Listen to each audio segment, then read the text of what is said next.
Welcome back to the Bonercast on 98.7 The SQRT. I'm Hazelnut. And I'm Dixie. And tonight, we've got some interesting bones to pick.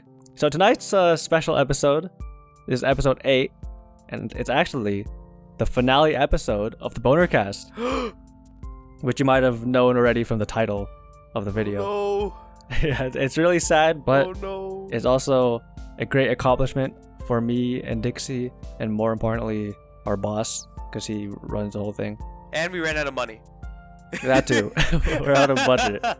So this is our bittersweet goodbye. We do have something else planned. Yeah. We'll learn more about that later. But since this is the last episode, we have no hard one tonight because we are the hard ones. We came up with our own topic to talk about. Yep. So we did get one though from someone named My Dick is So Small. He's like Middle Eastern or something. But he was asking about like ASMR hand jobs, but we don't need to talk about that. Yeah. So anyways, our first topic for tonight is Dungeons and Dragons. Woo! Wow, nerd my stuff. Goodness. Dixie, what do you know about D&D? Oh man, after D&D, I love that D and me. I'll tell you that. Oh my gosh. Okay, I'll take it from here. So, if anyone doesn't know, D&D is a tabletop role-playing game, or TTRPG, Yeah, by pen and paper. a man named Gary Gygax. I can't say his name with a straight face. Gary His name is so Gygax. dumb. Yeah, Gary Gygax. He basically found J.R.R. Tolkien's nutsack and milked it and created this game. Yeah, explore dungeons, D20 dice system, Fight dragons, breed dragons. and you're totally in dungeons. No, it's Yeah. not actually what you actually always do. I think if I can count the times I've been in a dungeon on my hand, it's only on one hand. Yeah, I've and then barely been in dungeons. And then fighting dungeons, fighting dragons in dungeons. Yeah, that's also really rare. But basically, it's just a role playing with math game. Yeah. So you may have heard of it, as in you as the Boner fans. It's a very nerdy game. So I'll explain a little bit about it before we talk about our own personal experiences. So there's a dice. I don't know if they created the D20, but basically there's a 20-sided dice, and it may look daunting at first, but it's you'll love to hate it because it's playing with fate basically. You got the 1, which is the fail, and the 20, which is the pass, like the ultra pass. Now the weirdest thing is when it flipped sides, because in the first few editions, 1 was super pass, 20 was super fail. Oh. So I don't know what Gary Gygax was smoking. But if you like gambling and casinos, you might like D&D because you roll a lot of dice. Yeah, and those dice determine events, how well you do in combat, and just like overall fighting things and character interactions. Yeah, they determine basically the flow of the universe in a sense. So there's a few classes you can choose from. Classes being your like occupation or your starting background and character. So these like archetypes exist all over the place. D&D popularized it, so you'll find it everywhere, like Lord of the Rings, and whatever other fantasy stuff you find. So you got like your fighter who fights. You got like your wizard who wizards. He wizards, magic, has a spell book, shoots shit. Yeah, fireball, this, magic missile, that. You have your rogue, which steals shit and is a greedy bastard. And very sneaky. A sneaky breaky. And you have the bard who likes to have sex with the dragon. Yeah, there's a lot of other classes like barbarian who gets angry. Hit really hard. Yeah, hit hard. The ranger, which is like uses a bow. Yeah, there's actually there's a great series out there like basically barbarian in 5e like that, where they just describe what they basically do, and I would recommend that YouTube series to the fellow boners. Who's it by? It's by I forgot his name. Well, It's just called basically, like you just type in basically barbarian 5th edition. Okay, it's like a little short. I don't think I've actually seen them. I've heard of them. I haven't looked at them. They're really funny and they're really good. But yeah, there's a lot of different guides you could look online for the rules and classes. But Dixie and I, we have our own fair share of stories and favorite classes.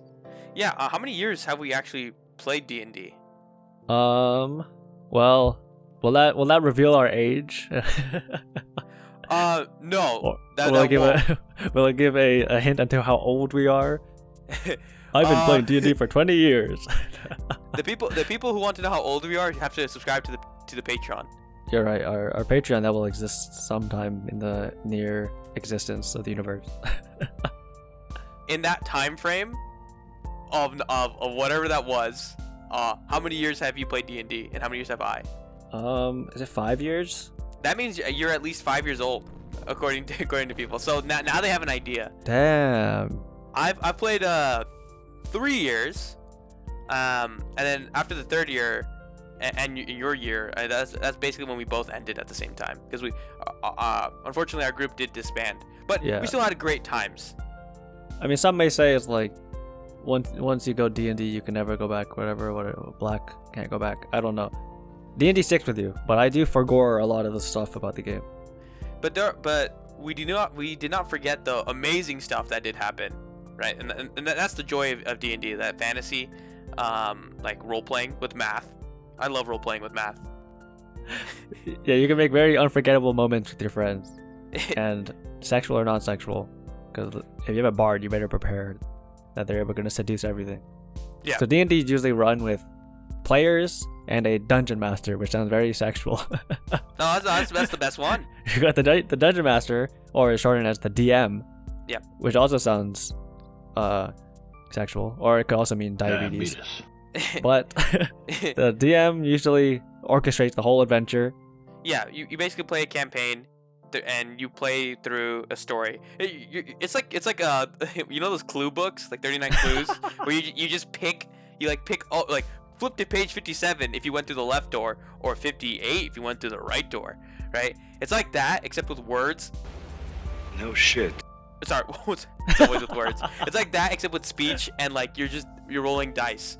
And as simple as it sounds, it's actually like really complex because it's fantasy and it's whatever the DM does.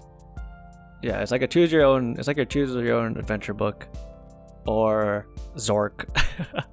So my favorite class, actually, I don't know if I played every class in the game. I don't think I have.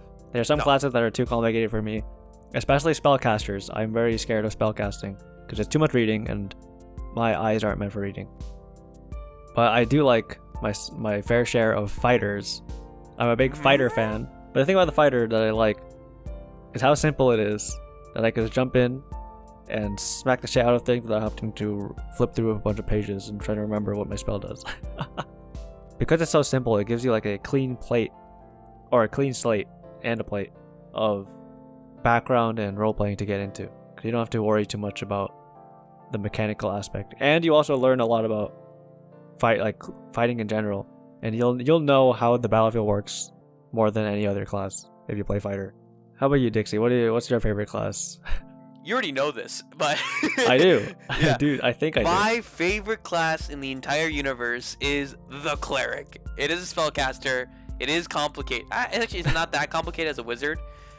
You just have to choose just spells from a list and don't have to worry about like writing new spells or like learning how to like copy spells or anything like that. You pick, and then there are some like weird things you have to know about how to do it, but you can just read the book. Yeah. So yeah. But anyways, after you pick out the spells though, right? Why do I like being cleric? Because I love unconditionally healing my teammates and feeling like I'm part of something. Oh my gosh. He's like that one mercy player in Overwatch who just pockets everyone. Yeah. In all games, I know we had a game episode. Like, I always go for the healer class, usually, right? So, I just love supporting the team. I just don't care about getting the kill. Which, there are different types of people. I mean, that's a good thing, because at least I'll always be healer, and everyone can like play other stuff. But cleric, you get to like believe in a god, and then eventually after some levels, after casting your divine spells, you can do a thing called a channel divinity, in which you ask your god for help. I have a question for the god. Why?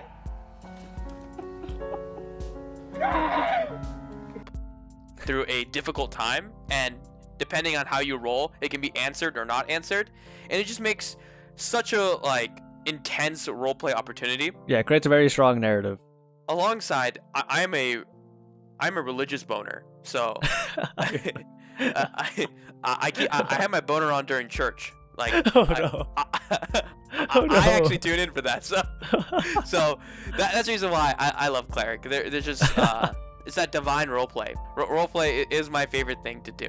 Yeah, I played like one cleric in my lifetime. I liked it. It was fun. It's pretty cool. The healing does come in clutch because it's a very integral part of D&D is heals coming.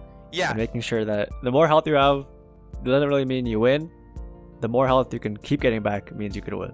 Yeah, because you want to keep your party members doing DPS. Like you want them alive. Yeah. The spells though for cleric are pretty cool. Like my favorite, but also not my favorite because I keep missing is guiding bolt. Where you just hurl a fucking bolt of light or lightning, depending on how you flavor it. Like kind of like Zeus. Yeah. And it's like so cool. It does 46 damage, and it gives your team advantage on the next attack roll. Like it's so good, but you can miss. And just for perspective, like the average health of enemies when you're at that level, what is it, second level? Yeah. Or what level do you get guiding bolt again? Level 1?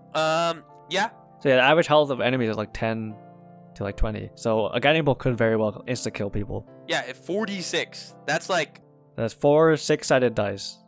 That's basically it on like why I love cleric. You know, you heal your teammates, intense roleplay opportunities, and you get access to spells. If you played human cleric like I did, you can start with an extra feat.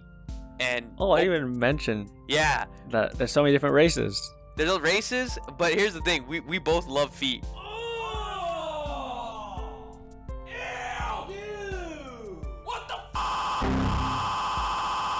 And our feats. Oh yeah. Feats are so good. Like the chef feat.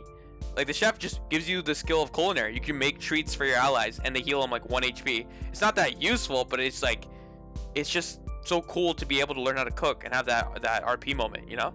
Yeah. One of my favorite feats is mobile. It's like very basic. What it does, it makes you run faster. There's a lot of like min-max feats. For those of you who don't know, min-maxing basically means making yourself as strong as possible, like minimizing the bad stuff and maximizing the good stuff. So there's a lot of min-max feats. D&D, since it's a math game, basically you want to min-max everything, but sometimes it's fun to not min-max and kind of suffer. But that's when your teammates come in, if you have friends to play with you, of course. Your friends could make up. Yeah, very big if. Your friends can make up for your. You can play D&D by yourself, I think. There is a way like to do it. There's an online D&D where you play by yourself, but honestly, it's kind of sad. But yeah, that's the thing. Like you don't always have to min-max. Like in fact, there are some times where I want to choose to be a crippled because being a crippled is pretty funny. Yeah, having a disability is very funny and you should laugh at it at all times. Yeah, because like you live in a different realm where people don't understand. Yeah, I actually played a drow, a one-eyed drow. So for those who don't know, I said black because there's these dark elves, and that's not racist. They're actually black, like the color black. And they're evil. They're pretty evil, but my character was, my character was still pretty evil, but he was blind in one eye. And you would get disadvantage on perception rolls. And disadvantage, if you guys don't know, is you roll 2 dice and you take the lower of the 2.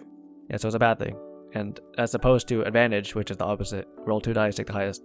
There's a lot of different nuances in the mechanics. And by the way, we are talking about 5th edition. There are 5 editions of D&D.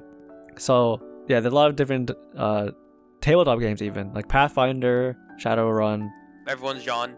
D&D and just the whole tabletop role-playing game genre is very vast, and while playing it, it's really tiring sometimes, and you just want to get food when you're eating. So no shit. What's like your most common food, Dixie, that you would like to eat? Oh, I'm so glad you asked. You know, whenever I play D&D, one of my favorite treats to have is nerds candy. Cause nerds candy. Why do I like having nerds candy? It's because it's one of the most lore-rich candy brands that you have ever known. You know, usually when you buy chocolate or when you buy candy, it's just chocolate, right? Oh, Hershey, they gave it to the U.S. Army before M&M's took over. Yada yada yada, right? But nerds candy, they're alive. Each candy you eat, they're alive, and it's really cool. So what are nerds candy? Well, they're made in the Willy Wonka factory, and their origin story is that they're produced from thoughts. So What? yeah, Wait, thoughts as in like women or thoughts as in the mind? the mind. Okay. And they're just generated out of thoughts, just people thinking. So you literally think them into existence, and then they get processed in the factory, and they're so happy to die. Like they voluntarily go into a box, and then you open the box and you eat them. Usually people have nerds like from like Halloween, because like that's when you don't really go out and buy nerds. They come to you. That's the thing. Yeah, they come to Yeah. You don't buy nerds, they come to you. And one of the most greatest things about nerds is Willy Wonka just gave them like evolution. So basically, these nerd candies, they can think, they can process, they built rocket ships, they went to the moon, they have an overpopulation problem. Oh my God. And the only way to deal with that is by eating them, right? Having us eat them.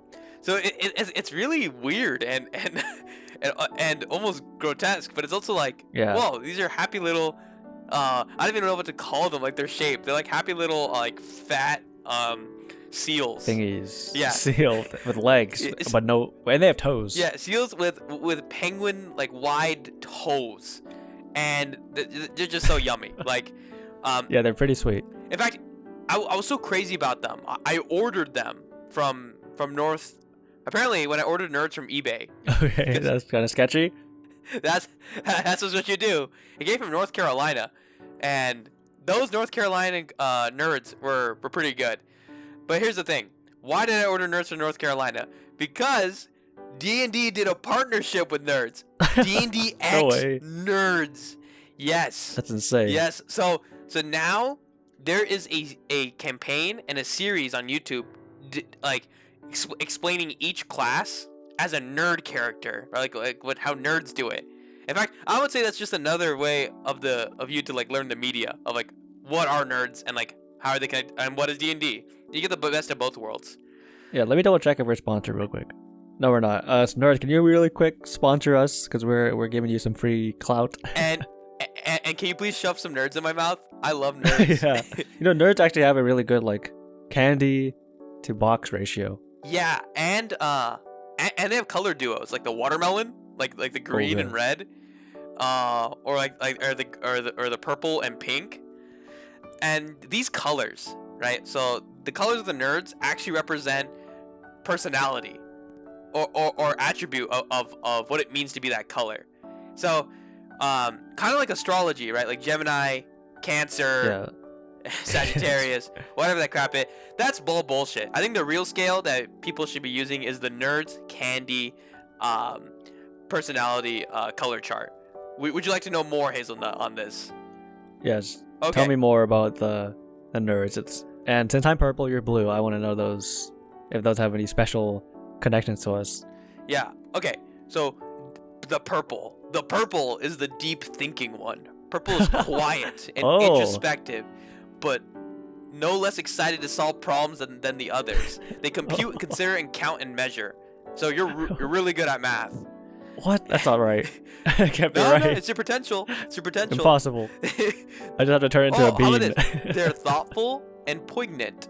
They're never rushing to conclusion. What does that mean? So like, what is a poignant? I don't know. A penguin? I don't know, but I think you have a better idea because you're purple, right? Because you're smart, right? Never. Candy will tell us what poignant means. Never rushing to conclusions. That's actually true. Ooh. You know, you do stop yourself from making You're right. Rash decisions. I mean, all of these are so like general that you can say about anyone. But that's true. Well, what about the blue one? Is there a blue nerd? Well, this is the scary part. Blue nerds are slaves. Oh no! What? So I mean, you're the company. Don't let our boss hear that. Blue and orange used to be slaves, but then orange got a personality later on. They got an update. There was a bio update. The orange is spontaneity. They're just batshit stupid, and they just do anything they want. They're reactive. They shine in physical situations. Athletic. But with any big problem, they have a funny too simple solution. I don't know what that means. What, too simple? Yeah, like their solutions to problems are too simple. By the way, Is that good? the purple nerd, right? The purple color No shit. made a rocket ship. Oh, I made a rocket ship? Yeah, with yellow. Oh, With yellow. Yellow's logic, right? Okay. And logic, they think everything through. They're the planners. They're a little bit boring. Red is creativity. Oh. So I think red might be involved too, because red is like imagine space, like imagine the idea of going into space. Oh, Then yellow okay. caught on, and then purple needed to prove the mathematics of logic, right? So deep thinking, the logic was done through creativity, which is red. So quick Well, mentions. what other colors are we missing? Green. Green is humor. Green is And humor. then curiosity is pink. So Oh. I don't know why curiosity is separate from I think creativity. I mean, technically, Well, you know what they say. Curiosity killed the cat, but satisfaction saved it. well, here's the thing. They might have killed every single species. Whoa, the pink ones? No, like there are only nerds and humans. There is no other species because they're Oh my. overpopulation. They eat everything. Oh, they're like what's that thing from SpongeBob? The nematodes. Nematodes. Nematode, right? But if I had to be a nerd color, I think I'll be. I mean, I don't know if I want to be. Oh, you're blue. required to be blue. I'm required to be blue. I figured because to this company. I mean, we lost all of our money. Yeah. So look, it's racist if you try to be another color. I do want to be green though. Green's laughing his ass off. Okay, we have to show an image of this, but Green looks like he's fucking dying in this image. But yeah, that's what I like eating during D&D. Well, so how do they tie into D&D? You said they have a crossover? Yes, in the crossover, there are videos detailing what each nerd color picked as their class. So I think pink was rogue, and it went to go save green. Green was the bard trapped in a skeleton like tower thing. Oh, okay. Yeah, and then That's spooky. and then red was like I think fighter or barbarian. And these are these very cute videos of them like just hopping around, destroying shit in sight. And for a candy company, like making these animated videos of their own little candy monster things, like just pull out spells or even like weapons to kill things, I find that really cool. I don't know any other candy company that does that. You don't see Hershey showing Vietnam footage and then pulling out a Hershey bar. We did it, right? We did. Napalm. Get the new spicy Hershey napalm, right? Spicy Hershey. Like good. that's kind of hard. It's harder to do, but for nerds, like they had a really good setup. Wait, so what did purple pick and blue? There's no blue video, because I think they're slaves. They're slaves. Purple was wizard, I think.